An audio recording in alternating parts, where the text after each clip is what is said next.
자, 우리는 이 구약 성경을 읽어보면은 대다수의 우리 신약교회 성도들은 구약 성경을 하면은 굉장히 거리감을 가지고 또 그러니까 실제의 이 구약 성경의 시대에 사실은 잘 피부에 와 닿지는 않죠. 그래서 사실은 뭐 신약도 마찬가지겠지만 구약 성경은 특히 이 시대의 어떤 종교적 배경이나 상황, 문화 이런 것들을 알게 되면은 왜 이렇게 말씀하셨는가 하는 것을 더 잘 이해할 수가 있습니다. 자, 여러분 이제 아합의 이제 얘기를 이제 세 번째로 하고 이제 좀 끝내야 되겠습니다. 유독 이 성경에서 악인 중에 이 아합에 대한 얘기가 상당히 길어요. 그러니까 다른 모든 악인들은 굉장히 짧은데 이 아합에 대한 이야기는 상당히 길게 지금 나옵니다. 그래서 사실 뭐 다 하지는 않았습니다. 자세하게. 그 이유가 뭐냐면 하나님의 백성들에게 중요한 교훈을 줄 것이 있기 때문에 악인의 일생이지만 하나님께서는 이 계시의 말씀을 더 자세하게 더 구체적으로 사실은 주은 것입니다. 자, 우선 아합은 어떻게 됐느냐? 여러분 악인의 최후를 항상 잘 알아야 돼요. 아합이 어떻게 됐습니까? 열왕기상 22장을 한번 여러분 펴보십시오. 거기를 이제 잘 좀 펴시기 바랍니다. 열왕기상 22장 37절 38절에 보면은 이런 말씀이 있습니다. 왕이 죽어 사마리아에 옮겨지니 사람들이 왕을 거기에 장사하였다. 사람들이 병거를 사마리아의 연못에서 씻음으로 개들이 그 피를 할았는데 그곳에 창기들이 목욕하는 곳이 되었으니 여호와께서 말씀하신 대로 되었다. 자, 34절 한번 읽어보십시오.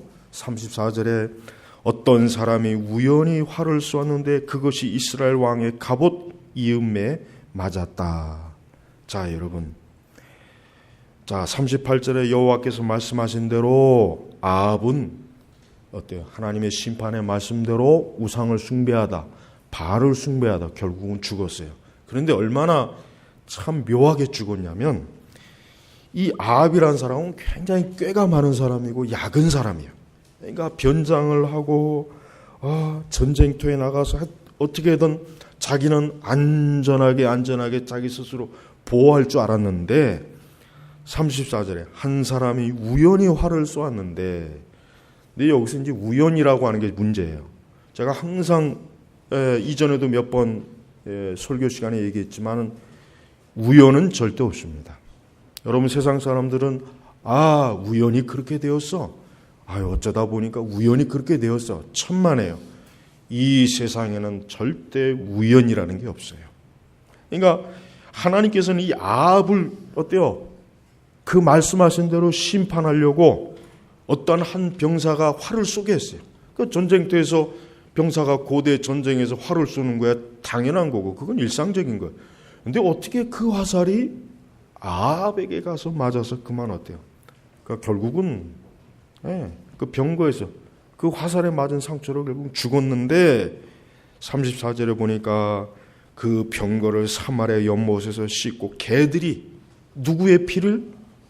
그 아합의 피를 핥아먹는 거예요. 하나님께서 이렇게 되리라 하고 예언하셨거든요. 근데 그렇게 됐어요. 이게 지금 누구의 체험입니까? 바알을 숭배했던 이스라엘을 바알 숭배로 온통 음란하고 더럽혔던 바알의 체험입니다. 자, 그럼 바알만 그러겠습니까? 이번엔 그의 아내 이세벨이 어떤지 한번 볼까요? 자, 열왕기하 10장 우리 10장을 볼까요? 열왕기하 9장을 보면은 32절을 보겠습니다. 오늘은 좀 말씀을 좀 몇 가지를 여러 가지 보겠습니다.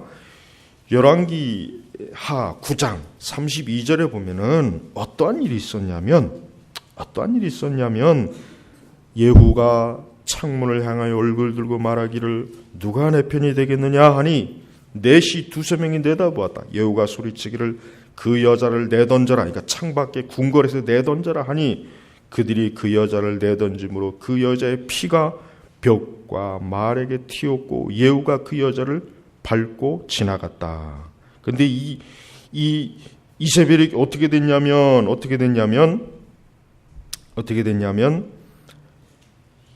그 창밖에 던져진 그 이세벨의 시체를 개들이 다 뜯어먹은 거예요. 그러니까 35절 그들이 그 여자를 장사 지내려고 갔으나 해골과 발과 손바닥 외에는 찾을 수가 없다. 그들이 돌아와 예후에게 보고하니 예후가 말했다. 이는 여호와께서 자신의 종 디셉 사람 엘리야를 통해 말씀하신 것이니 이스라엘 땅에서 개들이 이세벨의 살을 먹을 것이며 이세벨의 시체가 이스라엘 땅에서 밭에 거름같이 되어 사람들이 보고도 이세벨의 것이라고 알아보지 못할 것이다 하셨다. 자 보세요. 이세벨 역시 어떻게 됐습니까? 하나님께서 엘리야를 통해서 예언하신 대로 그대로 그의 처참한 종말이었대요. 이렇게 결국은 개에게 물어뜯겨서 해골과 발과 손바닥에는 남는 게 없어요. 그러니까 사람들이 그게 이세벨인 줄을 모르는 거예요. 뭐가 얼굴이라도 있어야 이세벨이구나 하는 거 알 텐데 모른다는 거예요. 이게 바로 뭡니까? 바알을 숭배하는 자들의 최후의 모습이에요. 그럼 왜 하나님께서 이것을 기록해 놓으셨는지 아십니까? 그만큼 하나님께서는 우상을 숭배하는 게 어때요? 하나님 보시기에는 악한 거예요. 그럼 왜 악하냐? 그럼 우리가 이제 한 가지 좀 돌아봐야 될 게 있어요. 그럼 도대체 왜 하나님께서는 그렇게 우상 숭배하는 걸 싫어할까? 왜 도대체 믿어할까? 그냥 하나님을 잘 믿는 사람들이나 그냥 복 주고 잘 챙기면 되고, 우상 숭배하는 자들이야 그냥 지들이야 죽든지 말든지 내버려두면 결국 다 멸망할 텐데, 왜 하나님께서 그렇게 우상을 숭배자들을 미워할까? 왜 그렇겠습니까?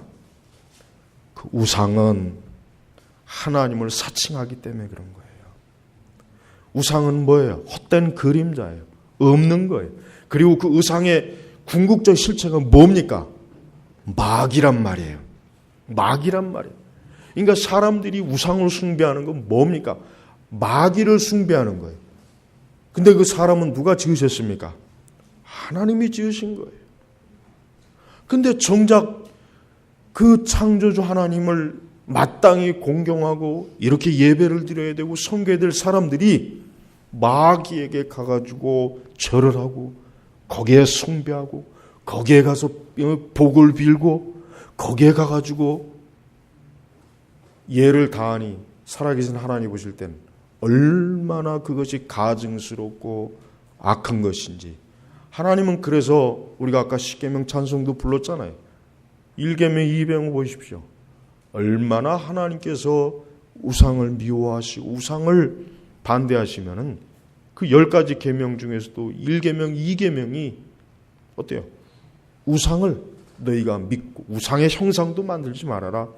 그렇게 강조한 것이고, 그리고 오늘 우리가 말씀에도 보지만 이 바알이나 이세벨은 그 이전에 있던 어떤 이스라엘 왕들보다도 아주 더 극심하게 어때요? 죄를 범했다 그랬거든요. 그래야 하나님께서 이 사람들을 그대로 놔두겠습니까? 결단코 하나님께서 그대로 놔두지 않는다는 것을 지금 말씀으로 보여주는 것이에요. 여러분, 우리 성도 여러분, 하나님은 하나님을 사칭하는 걸 가장 하나님이 싫어하고 가장 하나님께서 미워하는 거예요. 근데 마귀는 무엇의 전문가입니까? 사단은 하나님을 사칭하는 게 전문가예요. 여러분 그 교황을 보십시오. 교황을 보면 어쩌면 그렇게 예수님하고 그렇게 똑같은지, 어쩌면 그렇게 아마도 우리 예수님도 그렇게 가난한 자를 감싸주고 병든 자도 감싸주고 위로해주고 아마 그랬을 거예요. 근데 그 교황은 어때요? 복음은 얘기 안 해요. 십자가는 얘기 안 해요. 예수 그리스도의 대속에 대해서 얘기 안 해요. 사람들이 죄에 대해서 심판하지 않아요. 그 정죄하지 않아요. 사람들이 기뻐하고 환영하는 거예요. 만약에 교황이 간음하지 말아라, 우상숭배하지 말아라, 예수 그리스도 믿지 않으면 너희들 다 지옥 간다. 이렇게 만약에 강론하면 과연 교황이 환영받겠습니까? 절대 환영 못 받습니다. 절대 환영 못 받습니다. 사람들이 절대로 받아들이기 싫어하는 것들은 싹 빼버린 나머지의 말. 네. 나머지 그 교황이 하는 말은 나쁜 말은 아니에요. 그죠? 사람들이 다 좋아할 말이에요. 보편적인 가치란 말이에요. 보편적인 가치. 다른 사람을 사랑해라. 남의 말 하지 말아라. 용서해라. 친절해라. 이거는 인간의 보편적인 가치이기 때문에 이걸 싫어하는 사람은 없어요. 그러니까 그런 것들은 얘기하니까 사람들이 환영하고 기뻐하는 거예요. 그러나 예수 그리스도 외에는 다른 신이 없다. 예수 그리스도를 믿지 아니하면 모두가 지옥 가고 구원받지 못한다. 하나님의 형벌을 받는다. 이렇게 만약에 교황이 가르치고 이러한 메시지를 만약에 그가 전했다면 그는 절대 환영받지 못합니다. 그렇게 사람들한테 대규모로 참 우리 요 며칠 사이에 정말 이런 생각이 정말 들어요. 도대체 우리나라가 언제 이렇게 카톨릭 이 교황에게 이렇게 환호했는가? 교황이 지금 3번째 방문하는 건데 그 2번째까지는 그렇게 뭐 그렇게 그냥 막 이렇게 교황이 아주 뭐 열광이 될 정도의 그런 바람은 없었어요. 그냥 카톨릭 신자들에게나 거의 뭐 굉장히 그 중요한 사건이었지. 이번에 그 프란치스코 교황은 완전히 이 나라 전체에 그냥 영향을 미쳐요. 그 공영방송에서 여러분 KBS는 공영방송이에요. 그거는 민간방송이 아니란 말이에요. 근데 거기에서 미사를 생중계한다는 것 자체가 이게 말이 안 되는 거 이게. 그러면은 개신교 예배도 생중계해 줘야지. 불교의 절에 저것도 불공도 생중계해 줘야지 공영방송에서. 왜? 우리나라는 종교에 평등하거든. 저거는 굉장히 잘못된 거예요. 이따 오후에 이제 설교하겠지만은 나는 이 나라 이 정치 지도자들에 대해서는 도무지 좌파하고 우파건 간에 이 생각이 없는 사람이에요. 이 생각이 없는 사람들이에요. 결국은 전 국민을 어때요? 우상 바알 숭배에 다 종참시킨 거예요. 여러분 이거는 진짜 이거는 정말 이거는 하늘에서 소돔과 고모라 같이 불벼락이 떨어진 것보다 더 큰 재앙입니다. 근데 이거를 지금 우리 그리스도인들이 알고 있느냐, 인식을 하고 있느냐 이거예요. 우리 그리스도인들이 이런 걸 볼 때마다 이건 정말 하나님께 엄청난 심판을 당할 일인데 무서운 일인데 어쩌다가 이 나라가 이렇게 음란하고 더러운 영적 숭배가 이렇게 가득할까. 이거는 정말 통곡을 해야 될 일이 통곡을. 그런데도 여러분 교계를 보십시오. 전혀 그렇지 않아요. 전혀 아무 문제 없어요. 아무 문제 없어요. 여전히 이 개신교 교회들은 그냥 자기들 교회 그저 하나 부흥시켜야 된다. 성장시켜야 된다. 교인들의 생각은 오직 그리스도 예수가 아닌 자기의 일에만 사로잡혀 있어요. 우리가 이와 같은 것들을 볼 때마다 참으로 진짜 그 사람이 예수 그리스도를 믿고 정말 하나님을 아는 사람이라면 지금 이러한 상황을 볼 때마다 참 정말 잠이 오지 않아야 돼요. 사실 정말 잠도 오지 않아야 되고 입맛도 떨어져야 되고 이건 정말 그냥 너무 이게 참 무서운 일이에요. 근데 이러한 일들이 지금 공개적으로 벌어지고 있어요. 저는 여러분들이 아시다시피 저는 우파예요. 저는 아주 그냥 어떻게 보면 골수 우파예요. 저는 아주. 근데 저는 저거 굉장히 꼴보기 싫어요. 저들이 하는 일을 보면은 저거는 하나님이 기뻐할 일이 아니라 저거는 하나님께 저주받을 일이에요. 결코 하나님께로부터 저것은 어떠한 좋은 대가가 없습니다. 자, 여기 보십시오. 이 아합도 그렇지만 이세벨도 어떠한 사람이에요? 이스라엘의 통치자입니다. 근데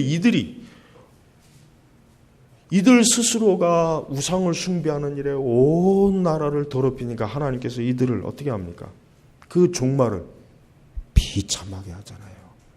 비참하게 하잖아요. 근데 여러분 보십시오. 더 하나님께서 이 하나님의 마음을 드러내는 사건이 어디 있냐면 오늘 우리가 아까 처음에 읽은 본문 말씀이에요. 여기에는 지금 누가 지금 나오냐면 아까도 이제 이세벨 심판하는 예후라고 하는 사람이 나와요. 이 예후가 이제 정권을 잡았어요.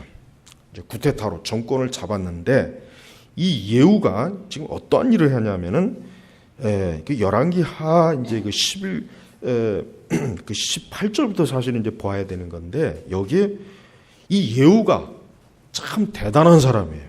어떤 사람이냐? 이 사람이 이 이스라엘에서 아주 바알을 아주 뿌리를 뽑자 이런 결심을 한 거예요. 그래서 이제 어느 날 예후가 온 백성을 모아놓고 아합은 바알을 조금 섬겼지만 나는 예후는 더 많이 섬길 것이다. 이렇게 이제 계략을 꾸민 거예요. 그래서 이 바알의 모든 이스라엘 전역에 있는 바알의 모든 선지자들이 다 모여라. 한날 한시. 그래서 우리가 아주 대규모로 한번 바알 숭배를 해보자. 어제 카톨릭에서 저 광화문에서 저 100만 명이 모여가 그 짓을 한 거죠. 한번 그렇게 하자. 그러니까 이 바알 숭배자들이 우와 예후도 그렇게 바알을 숭배했는데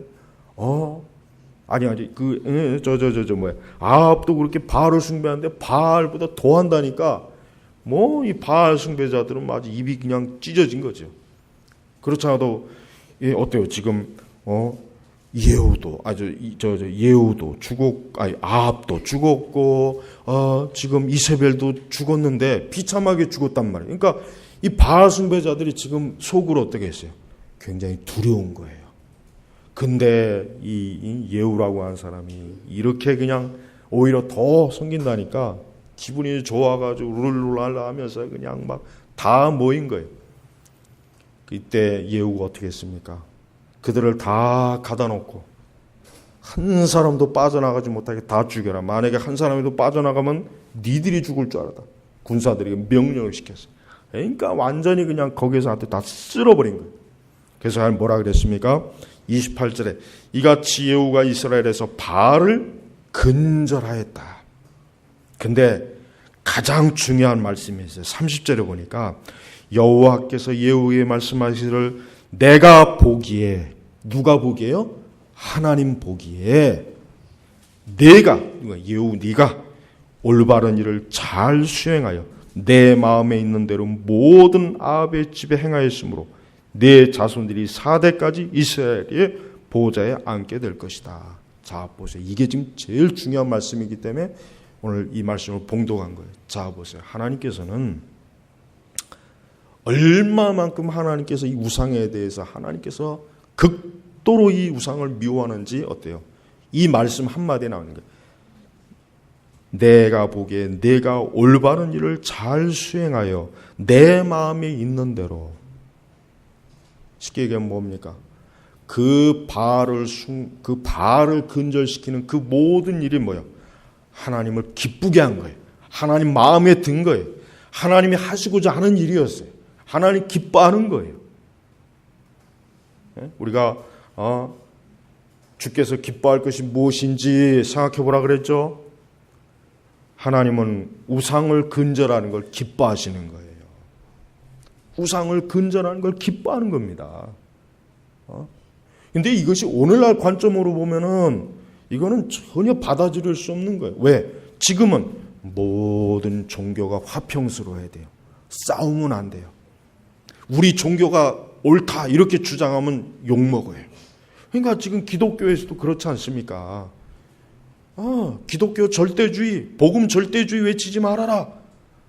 이제는 모든 종교와 서로 공존하고 화해를 이루고 이 교황은 그런 말도 하잖아요. 다른 이들에게 복음 전하지 말아라. 진리 증거하지 말아라. 이게 하나님의 말씀과 이게 어떻습니까? 서로 이게 대치되는 거예요. 대립되는 거란 말이에요. 여러분, 하나님께서는 이거는 구약시대니까 그거야 구약시대니까 그런 거지 신약시대는 그게 아니야. 신약시대도 역시 마찬가지예요. 여러분, 사도들이 다른 이방 종교를 인정해라. 그걸 받아들여라. 전도하지 말아라. 복음 전하지 말아라. 예수님이나 사도들이 이런 말씀하셨습니까? 다른 종교와 서로 공존해라. 같이 어깨동무해라. 같이 손잡아라. 그게 하나님 기뻐하시는 것이라고 성경에 나와 있습니까? 신약성경? 한 구절도 없습니다.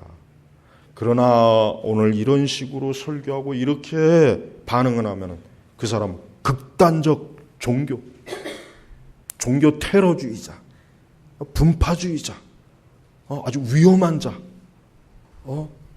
그러니까 지금은요, 자기 종교에 대해서 굉장히 강하게 말을 하면 그 사람을 위험한 사람으로 딱 규정을 해버려요. 저놈은 언젠가 폭탄 터뜨릴 놈이야. 저놈은 언젠가는 무슨 큰 사고를 칠 놈이야. 저 위험해. 저런 놈은 없애버려야 돼. 저런 놈은 절대 가까이 하면 안 돼. 지금 이렇게 되어버렸어요. 그러니까 여러분, 이제 마지막 기독교만 이제 남았어요. 기독교. 물론 이제 이슬람 극단주의자들도 굉장히 자기들의 종교를 아주 강하게, 오히려 기독교보다 더 사실은 강하거든요, 사실은. 근데 사실은 우리 기독교가 물론 우리의 복음을 증거한다고 해서 우리가 뭐 테러를 일으키거나 우리가 무슨 뭐 전쟁 일으키는 건 아니잖아요. 단 뭐예요? 예수 그리스도의 복음, 예수 그리스도가 아니면 구주가 없다. 이 복음을 우리가 전하는 것조차도 왜 우리가 지금 이렇게 눈치를 봐야 되고, 이것조차도 이제는 어때요? 기독교 안에서 이제 이런 것들이 지금 어때요? 점점 이런 것들이 금기시되고 있단 말이에요. 예를 들면 어느 목사가 교황은 적그리스도다, 교황은 사단의 하수인이다, 이렇게 얘기하면요, 그 사람은 굉장히 비판 많이 받습니다. 옹졸하다, 남의 종교를 비판한다. 인터넷에서 하도 어이없는 게 이런 얘기도 있더라고요. 저 개신교도들이 교황이 저렇게 사람들한테 환영받고 칭찬받으니까 샘이 나가지고 교황을 미워한다. 이런 내용들이 얼마나 많은지 모르겠어요. 그러니까 지금은 사실 근본주의가 아니라 사실은 우리가 원래 하나님 말씀대로 가르치는 것이고 배우는 것이고 믿어야 될 것까지도 이제는 어때요? 그걸 극단적이라고 이렇게 몰아붙이니까 교회에서 그런 것들을 잘 이제는 설교도 하지 않고 가르치지도 않고 그냥 내버려 둔단 말이에요. 개신교는 천주교는 어린아이들에게 개신교는 나쁜 종교야, 잘못된 종교야, 그건 우리의 종교가 아니야, 이런 식으로 아치는데, 이 개신교는 오히려 어린아이들에게 천주교를 같은 종교라고 오히려 그렇게 부추기는 그런 교과 과정이 있고, 그게 말이 됩니까? 그러니까 사실은 어린아이 때부터, 그러니까 저도 어릴 때부터 교회를 나왔지만 단 한 번도 이 천주교가 적그리스도의 종교다, 교황은 사단의 하수인이다, 이런 걸 들어본 적이 없어요. 배운 적이 없어요. 그러니 그렇게 신앙생활 해가지고 이렇게 뭐 성인이 되고 장년이 되면은 교황도 참 거룩한 교황이구나, 종교 지도자구나, 존경받을 만하구나. 개신교들도 다 그렇게 보고 있잖아요. 지금 장년 신자들도. 아니 그러면서 어떻게 문선명이는 이단이다, 이만희는 저 이단이다. 아니 어떻게 다른 이단들은 왜 이단이라고 하냔 말이에요. 더 큰 이단은 저놈인데. 아니 어떻게 우리가 불교나 저 다른 이슬람교나 다른 종교를 가진 사람한테 당신은 지금 구원받지 못할 믿음을 갖고 있어, 종교를 가지고 있어, 그렇게 그래도 어쨌든 알기는 아는데 왜 천주교도들한테는 그런 얘기를 못하냔 말이에요. 같은 종교가 아닌데 이방 종교란 말이에요. 천주교는. 이방 종교. 이단이 아니라 이방 종교라고. 이방. 서양 불교. 제가 가장 쉽게 이해하기 위해서 서양 불교. 요 조그마한 어린아이들한테도 저 적그리스도 저거는 짐승이다. 저건 마귀 새끼다. 저건 절대로 존경받을 놈이 못 된다. 아이들한테 가르쳐야 돼요. 자녀들한테 그거 가르쳐야 된단 말이에요. 개신교도들은. 청교도들은 다 그렇게 했어요. 청교도들은 어린아이들한테 이 교황에 대한, 교황주의자들, 가톨릭에 대해서 강하게 얘기했단 말이에요. 그러니까 청교도 신앙이 번성할 때는 가톨릭이 맥을 못 줍니다. 맥을 못 줘요. 미국도 1960년대까지는 이 반교황주의가 굉장히 강했는데 이 케네디가 대통령이 되고 난 이후부터 그게 무너진 거예요.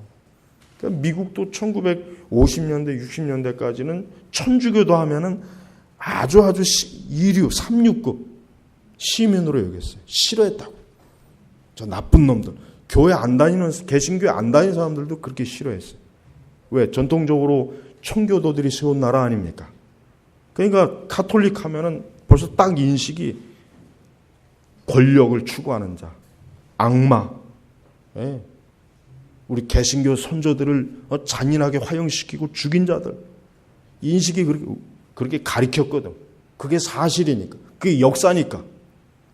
그런데 우리나라는 제가 어제 글에 썼지만은 우리나라 온 선교사들은 사실은요, 나 참 이런 말까지는 안 하려고 했는데, 근데 글에는 안 썼어요.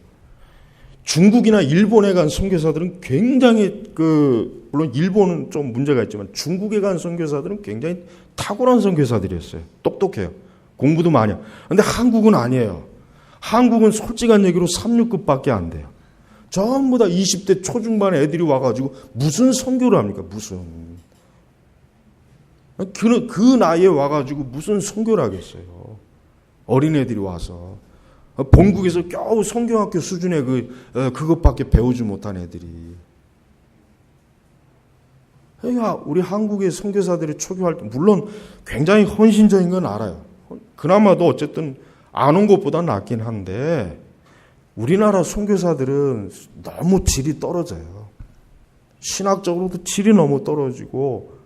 그러니까 우리나라가 보세요. 엉성하잖아요. 엉성. 한국 교회사를 보면은 초기부터 보면은 신학교육 자체가 엉성하고 또 이런 일도 있단 말이에요. 아직 이 조선의 이 사람들에게는 신학을 많이 가르쳐줄 필요가 없다. 그냥 성경학교 수준만 가르쳐. 이런 그 선교 정책을 또 가지고 있었다고. 그러니 우리나라 교회가 이게 사실은 기초부터가 이게 엉성한 거예요. 그리고 또 아주 일찍부터 이 에큐메니즘. 감리교 선교사하고 뭐 자유주의 선교사들하고 서로 선교 협정을 맺어갖고 서로 나눠 먹기 식으로 선교하고 이 짓을 해버렸단 말이에요. 선교사들이. 그러니까 머리에 든 게 없어요. 아마 선교사들 욕하는 사람은 저밖에 없을 거예요.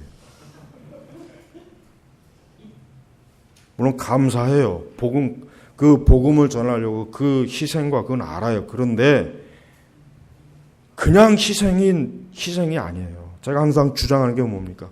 무제한 열심은 아예 열심이 없는 것보다 차라리 그게 나아요. 무제한 열심은 자기도 망하지만 다른 사람까지도 망하게 하는 거예요. 그러니까 우리 한국에 들어온 선교사들은 대체로 이 수준이 굉장히 떨어집니다. 그러니까 가장 인류급 선교사들은 중국으로 가요. 그 다음에 일본. 그 다음에 한국은 안 가려고 그래. 갈 생각도 별로 없어요. 어쩌다 어떻게 와서 조금씩 퍼져서 그래서 선교사들이 온 거지. 애초부터 우리나라는 아예 선교사들의 관심 대상이 아니었단 말이에요. 응? 그러니까 우리나라 이 교회 역사를 보면은 이게 무너질 수밖에 없는 교회 역사예요, 사실은. 이미 선교사들이 그런 식으로 해놨기 때문에 우리 한국 교회 역사를 보면은 진짜 너무 잘못된 게 많아요. 이제 그런 것들이 이 교회에서 한국 교회사 책은 잘 안 나와요. 실제로. 교과서에는. 전부 다 칭찬 일색이지. 근데 그러나 냉정하게 평가해야 돼요. 냉정하게. 잘한 건 잘한 거지만 못한 건 뭐냐 또 이것도 알아야 된단 말이에요. 근데 이런 거를 또 안 가르친다고 신학교에서는. 여러분, 우리나라 개신교회는 이미 끝났어요. 이미 끝났습니다. 우리나라 개신교는 이제 죽었다고 봐야 돼요, 여러분. 저 대형교회 목사님들 하는 거 보세요. 저것들이 지금 이러한 것들에 대해서 교인들에게 강조합니까? 경고해 줍니까? 나팔을 붑니까? 교회가 크나 작으나 다 각 교회 보십시오. 진짜 예수님 말씀대로 시대의 표적을 가르쳐야 될 것은 가르쳐야 되죠. 도대체 언제까지 이 자아 숭배하는 그런 신앙만 가지고 북치고 장구치고 노래하고 춤추고 언제까지 그렇게 하겠냐, 이거 언제까지. 이 바알 숭배자들은 온 나라를 지금 이렇게 다 그냥 다 지금 갉아먹고 있는 상황인데,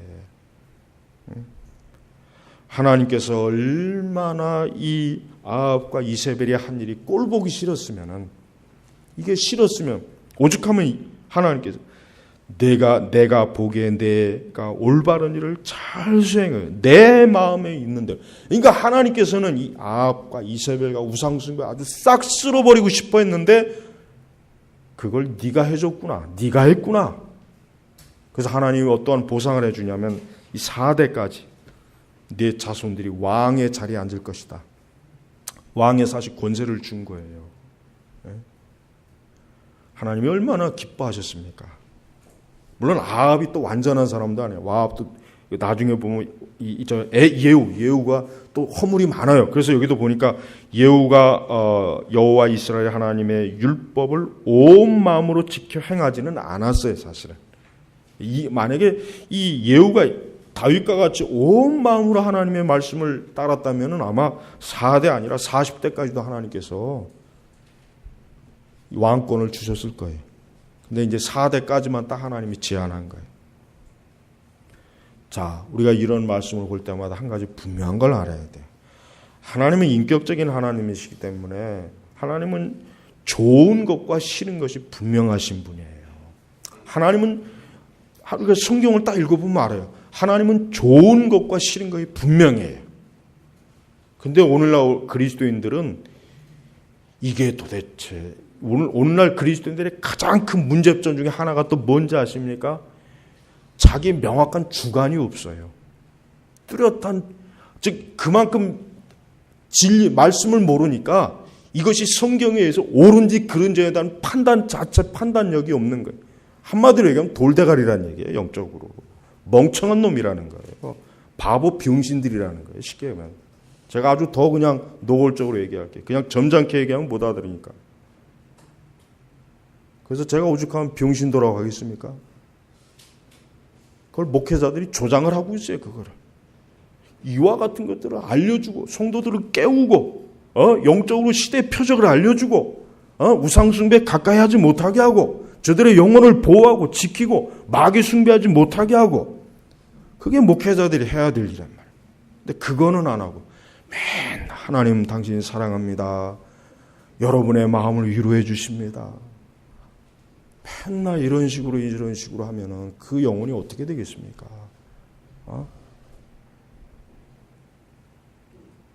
우리는 하나님의 마음을 알아야 돼요. 여기 뭐라 그랬습니까? 내 마음에. 하나님 마음을 제발 알아야 돼요. 참된 성도는 하나님의 마음을 알아야 돼요. 그걸 어떻게 알겠습니까? 성경을 읽잖아요. 성경. 이 성경 뭐예요? 이게 성경 이게 하나님의 마음을 알려주는 책이에요. 이게 계시란 말이에요. 성경이 그냥 단순히 성경책이 아니에요.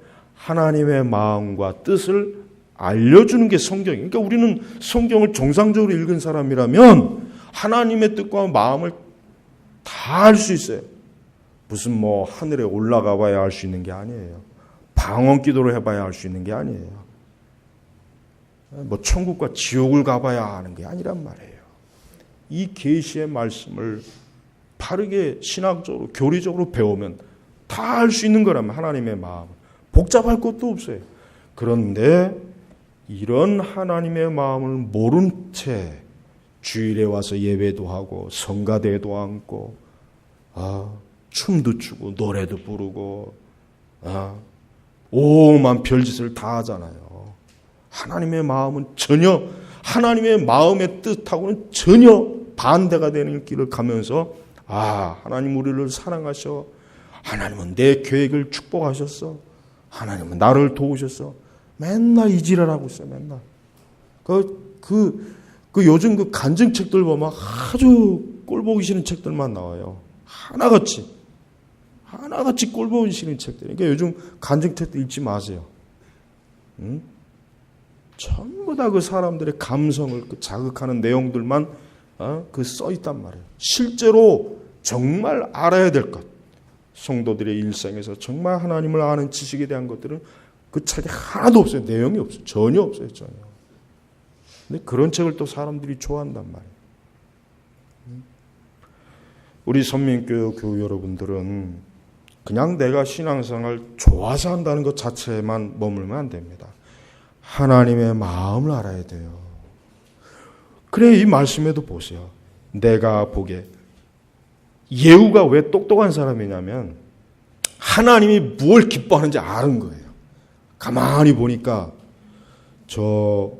아합도 저런 식으로 멸망하고 이세벨도 저런 식으로 말씀대로 멸망하니까 아합이 예후가 무슨 생각하냐면 하나님께서는 저 바알 숭배자들을 미워하시는구나. 그러면 내가 이번에 저 바알 숭배자를 완전히 다 한번 싹 쓸어버려야 되겠다. 그렇게 해서 어때요? 일을 저지른 거란 말이에요. 그러니까 하나님께서 그걸 칭찬하신 거예요. 그러니까 예후가 물론 정치적인 야망에 예후라고 하는 사람은 어떻게 보면 사실 정치적인 그 생각을 가지고 사실 한 거거든요. 사실은 자기가 이제 정통성을 구테타를 했으니까 정통성 있는 뭔가 통치자가 되기 위해서 한 건데 가만히 보니까 하나님께서 기뻐하시는 게 요 바알 숭배자들을 제거하는 거예요. 그걸 정확하게 캐치한 거예요. 그러니까 어때요? 이 바알 숭배자들 한 자리에 다 모아놓고 어때요? 싹 쓸어버린 거예요. 아주 근절시켜버린 거예요. 하나님 기뻐한 거예요. 이게 지혜입니다. 지혜가 뭡니까? 수학 문제 하나 잘 푸는 게 지혜가 아니에요. 학교에서 A뿔 받는 게 지혜가 아니에요. 공부 잘하는 게 지혜가 아니에요. 하나님의 마음을 아는 사람이 지혜로운 거예요. 우리가 구약 성경에 얼마나 특히 잠언에 얼마나 지혜란 말이 많이 나와요. 그게 뭔지 아십니까? 주의 마음, 그리스도의 마음, 예수님의 마음을 아는 거예요. 그게 지혜라고. 그러니까 성도들은 하나님의 마음, 그리스도의 마음, 그 마음의 뜻을 알고자 힘써야 됩니다. 힘써야 돼. 무아지경에 제발 좀 방언, 귀신 방언 같은 거 하지 말고, 그 은사주에 빠져갖고 미쳐 지랄 떨지 말고, 제발 좀 골방에 들어가가지고 성경 말씀 좀 읽고, 성경을 바르게 해석하고 이해시키는 신앙 서적들을 읽고, 그렇게 신앙생활을 해야 그게 하나님이 기뻐하시는 신앙생활을 할 수 있는 길을 알려주는 거예요. 그냥 예배 시간에 와서 예배 참여했다고 해서 되는 게 아닙니다. 교회 무슨 프로그램에 참여했다고 되는 게 아닙니다. 그런 이벤트나 쇼는 사실 유익이 없어요. 사실 별로 유익이 없어요. 그러니까 성도들은 주일날 오면은 열심히 어때요?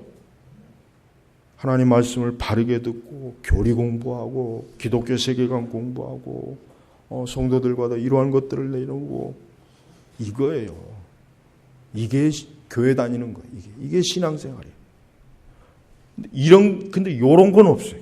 근데 우리나라 교회는 요런 거는 싹 빠지고 나머지 것들은 풍성해요. 그저 교회 가서 사람들하고 악수하고 서로 그저 얘기하고 교제 나누고 그냥 재밌게 그냥 커피 한 잔도 마시고 커피숍 교회에서 만든 커피숍에서 그러고 집으로 쪼르르 가고 한 주간 내내 자기 멋대로 살아요. 하나님 마음 같은 건 신경도 안 써요. 전부 다 미혹된 마음, 허황된 마음, 거짓된 마음은 가득하죠. 지난 주일에도 얘기했지만 우리나라 교회가 정상적인 교회라면은 기독교라면은 저 교황을 전 교계가 단합해서 결사 반대라고 하는 게 있어야 돼요. 그게 교회가 살아있다는 증거인데, 저 한기총 놈들 보십시오. 저것들 맨날 지들끼리 싸우기나 하지.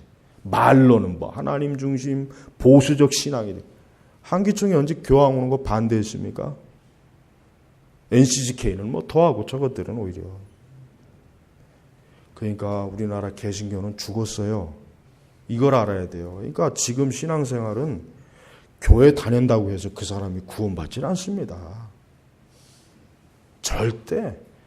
이 문정동에 뭐 100교회가 혹 있다고 해도 100교회 다 가보십시오. 거기 가서 구원받는 복음 메시지를 들을 수 있나?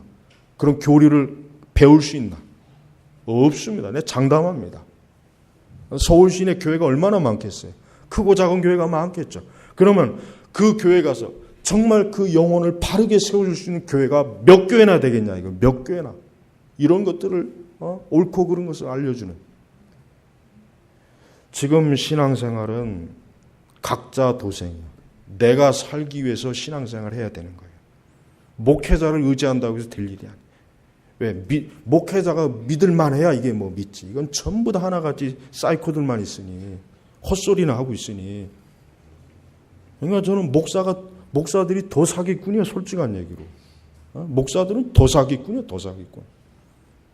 왜 하나님의 마음을 알려주는 그런 것들을 성도들에게 가르치고, 왜 그런 것들을 경고 안 하고, 왜 쓸데없는 것들만 잔뜩 주의시켜서 그저 교회에서 열심히 충성해라, 봉사해라, 헌금 많이 내라, 그저 많은 사람들 데리고 와라, 부흥시켜라.